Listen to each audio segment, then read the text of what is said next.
நீலகிரி மாவட்டம் குன்னூர் பகுதியில் மோதிக்கொண்ட காட்டு மாடுகள். நீலகிரி மாவட்டம் குன்னூர் இராணுவ பயிற்சி கல்லூரி பகுதியில் இரண்டு காட்டு மாடுகள் சண்டையிட்டு மோதிக்கொண்டன. நீலகிரி மாவட்டமானது 65% வனப்பகுதிகளை கொண்ட மலை மாவட்டமாகும். இங்கு பல்வேறு வனவிலங்குகள் வசித்து வருகின்றன. மேலும் இந்த விலங்குகள் உணவுகளை தேடி நகர்ப்பகுதிக்குள் மற்றும் மக்கள் வசிக்கும் பகுதிக்குள் வரத் தொடங்கியுள்ளன.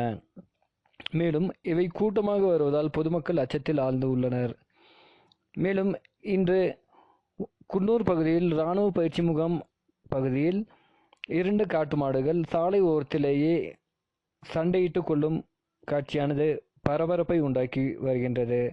மேலும் இந்த வனவிலங்குகளை வனப்பகுதிக்குள் விரட்டுமாறு அப்பகுதி மக்கள் வனத்துறையினரிடம் கோரிக்கை வைத்துள்ளனர்.